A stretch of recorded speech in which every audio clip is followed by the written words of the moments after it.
Morning. How are you? It's been great, hasn't it? I've been blown away by the whole thing. In fact, I'm leaving.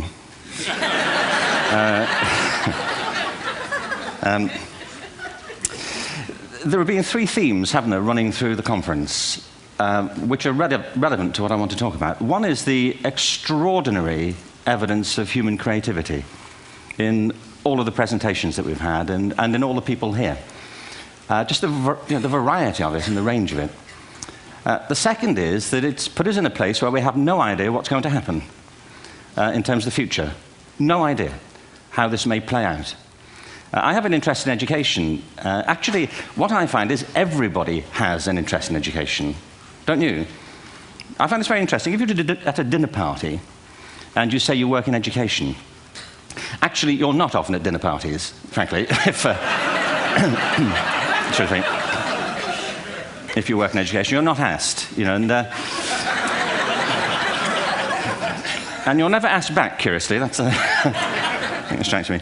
But if you are, and you say to somebody, they say, what do you do? And you say, you work in education, you can see the blood run from their face. They think, oh my God, why me?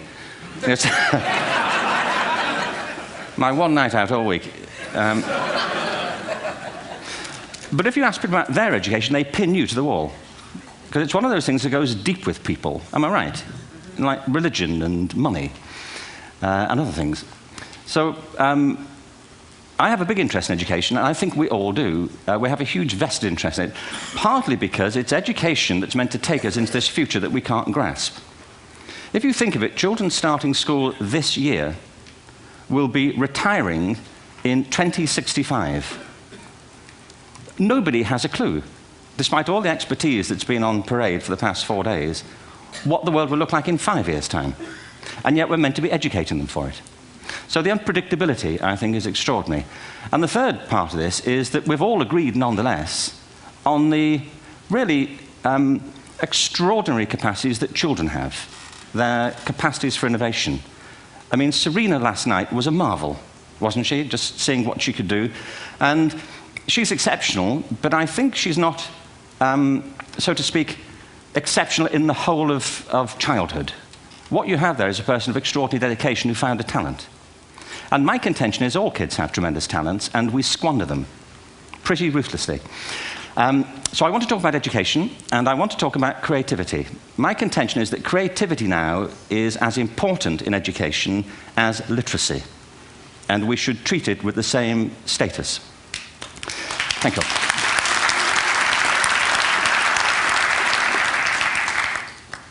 That was it, by the way. Thank you very much. So, 15 minutes left. Well, I was born... No, I had a great story recently, I love telling it, of a little girl who was in a drawing lesson. She was 6, and she was at the back drawing, and the teacher said this little girl hardly ever paid attention. And in this drawing lesson, she did. And the teacher was fascinated. She went over to her and she said, "What are you drawing?" And the girl said, "I'm drawing a picture of God." And the teacher said, "But nobody knows what God looks like." And the girl said, "They will in a minute."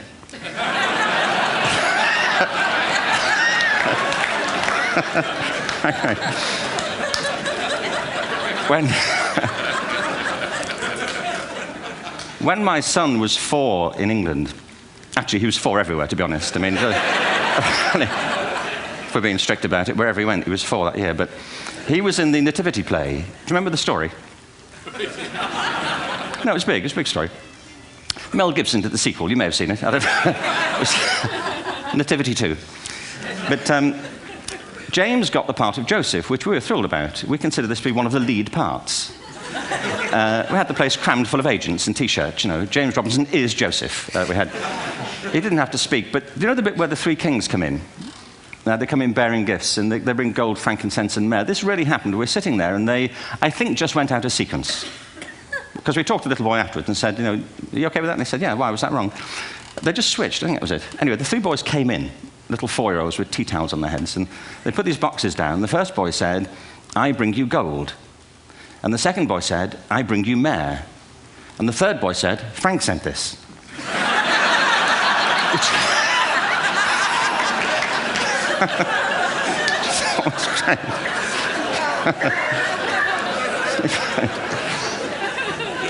What these things have in common, you see, is that kids will take a chance. You know, if they don't know, they'll have a go. Am I right? They're not frightened of being wrong. Now, I don't mean to say that being wrong is the same thing as being creative. What we do know is, if you're not prepared to be wrong, you'll never come up with anything original. If you're not prepared to be wrong. And by the time they get to be adults, most kids have lost that capacity. They have become frightened of being wrong. And we run our companies this, by the way. We stigmatize mistakes. And we're now running national education systems where mistakes are the worst thing you can make. And the result is that we are educating people out of their creative capacities. Picasso once said this. He said that all children are born artists. The problem is to remain an artist as we grow up. I believe this passionately, that we don't grow into creativity, we grow out of it. Or rather, we get educated out of it. So why is this? I lived in Stratford-on-Avon until about 5 years ago. In fact, we moved from Stratford to Los Angeles. So you can imagine what a seamless transition, this was from LA. Actually, we lived in a place called Snitterfield, just outside Stratford, which is where Shakespeare's father was born. Are you struck by a new thought? I was. You don't think of Shakespeare having a father, do you? Do you? Because you don't think of Shakespeare being a child, do you? Shakespeare being 7. I never thought of it. I mean, he was 7 at some point. He was in somebody's English class, wasn't he? Do you understand? Really? How annoying would that be?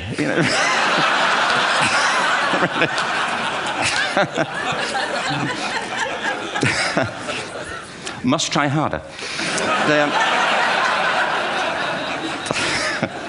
Being sent to bed by his dad, to Shakespeare. Go to bed now, to William Shakespeare, and put the pencil down, and stop speaking like that. It's confusing everybody.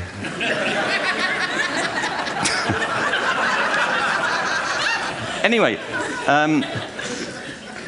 we moved from Stratford to Los Angeles, and I just want to say a word about the transition. Actually, my son didn't want to come. I've got 2 kids. He's 21 now, and my daughter's 16. He didn't want to come to Los Angeles. He loved it, but he had a girlfriend in England. This was the love of his life, Sarah. He'd known her for a month.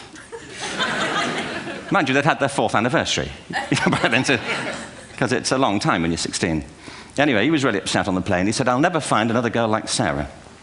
And we were rather pleased about that, frankly, because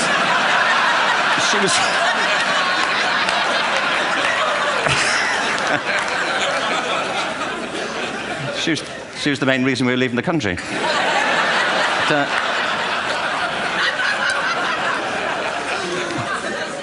But something strikes you when you move to America and when you travel around the world. Every education system on Earth has the same hierarchy of subjects. Everyone, doesn't matter where you go. You'd think it would be otherwise, but it isn't. At the top are mathematics and languages, then the humanities, and at the bottom are the arts, everywhere on Earth. And in pretty much every system, too, there's a hierarchy within the arts. Art and music are normally given a higher status in schools than drama and dance. There isn't an education system on the planet that teaches dance every day to children the way we teach them mathematics. Why? Why not? I think this is rather important. I think maths is very important, but so is dance. Children dance all the time if they're allowed to. We all do. We all have bodies, don't we? Did I miss a meeting? I mean, I think... Truthfully, what happens is, as children grow up, we start to educate them progressively from the waist up. And then we focus on their heads, and slightly to one side. If you were to visit education as an alien and say, what's it for, public education, I think you'd have to conclude, if you look at the output, who really succeeds by this, who does everything they should, who gets all the brownie points, who are the winners, I think you'd have to conclude the whole purpose of public education throughout the world is to produce university professors. Isn't it? They're the people who come out the top. And now, I used to be one. So there, And I like university professors, but, we shouldn't hold them up as the high watermark of all human achievement. They're just a form of life. Another form of life. But they're rather curious, and I say this out of affection for them. There's something curious about professors. In my experience, not all of them, but typically, they live in their heads. They live up there, and slightly to one side. They're disembodied, in a kind of literal way. They look upon their body as a form of transport for their heads. It's... Don't they? It's a way of getting their head to meetings.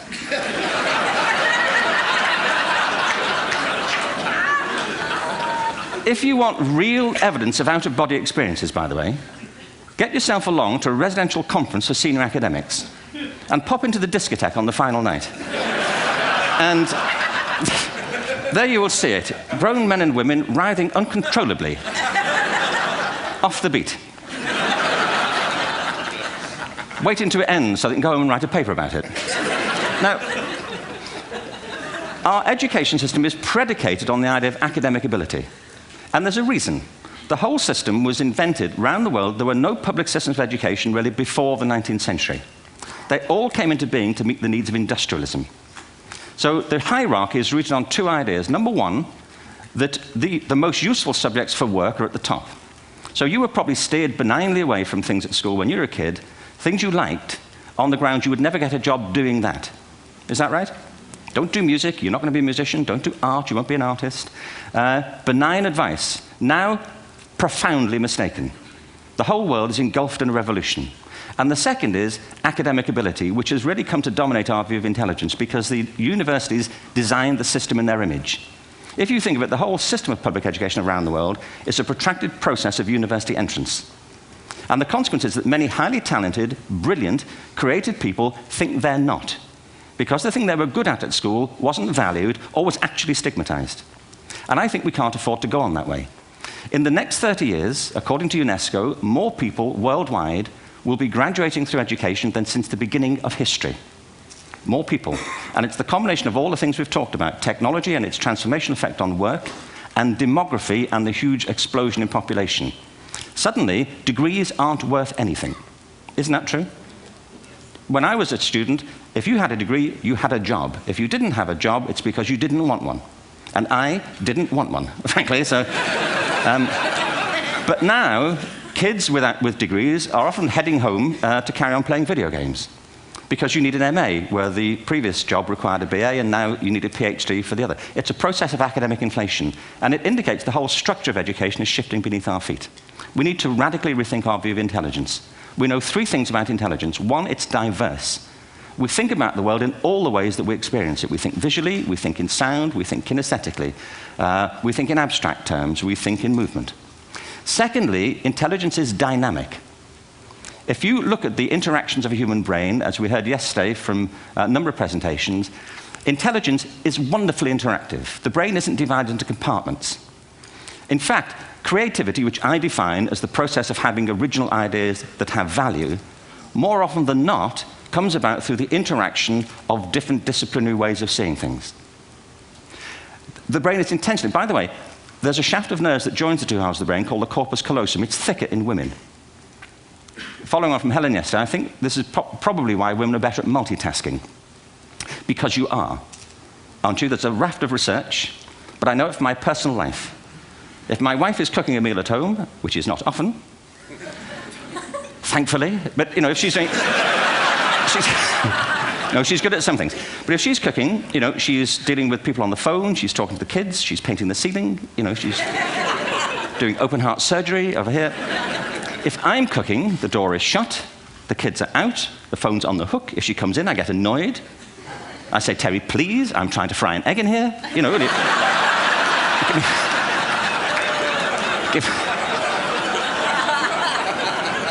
Give me a break. Actually, there was, do you know that old philosophical thing? If a tree falls in a forest and nobody hears it, did it happen? Remember that old chestnut? I saw a great T-shirt, really, recently, which said, if a man speaks his mind in a forest and no woman hears him, is he still wrong?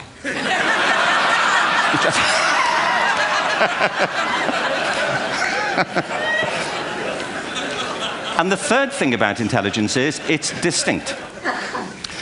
I'm doing a new book at the moment called Epiphany, which is based on a series of interviews with people about how they discovered their talent. I'm fascinated by how people got to be there. It's really prompted by a conversation I had with a wonderful woman who most people have never heard of. She's called Gillian Lynn. Have you heard of her? Some have. She's a choreographer, and everybody knows her work. She did Cats.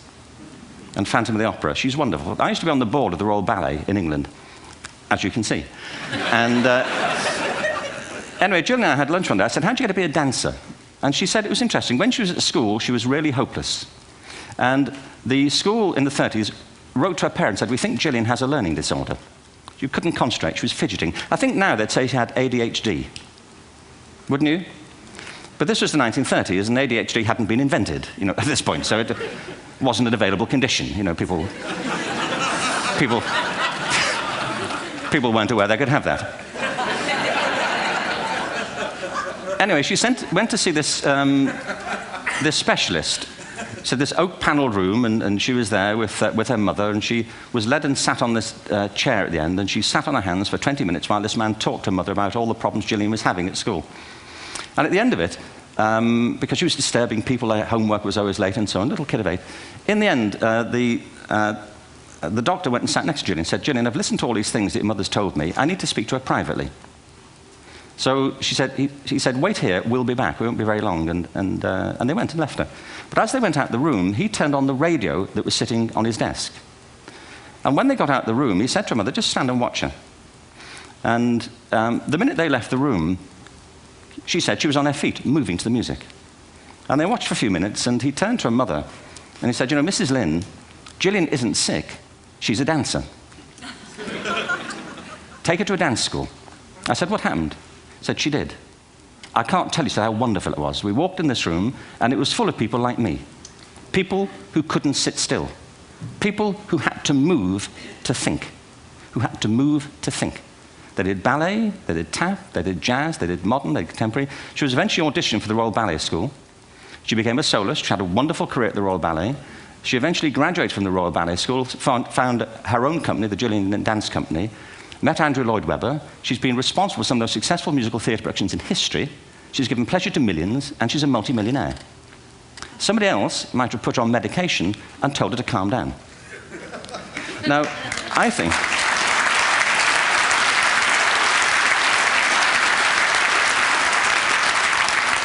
What I think it comes to is this. Al Gore spoke the other night about ecology and the revolution that was triggered by Rachel Carson. I believe our only hope for the future is to adopt a new conception of human ecology, one in which we start to reconstitute our conception of the richness of human capacity. Our education system has mined our minds in the way that we've strip-mined the earth for a particular commodity, and for the future, it won't serve us. We have to rethink the fundamental principles on which we're educating our children. There was a wonderful quote by Jonas Salk, who said, if all the insects were to disappear from the earth, within 50 years, all life on earth would end. If all human beings disappeared from the earth, within 50 years, all forms of life would flourish. And he's right. What TED celebrates is the gift of the human imagination. We have to be careful now that we use this gift wisely and that we avert some of the scenarios that we've talked about. And the only way we'll do it is by seeing our creative capacities for the richness they are and seeing our children for the hope that they are. And our task is to educate their whole being so they can face this future. By the way, we may not see this future, but they will. And our job is to help them make something of it. Thank you very much. Bravo. Here.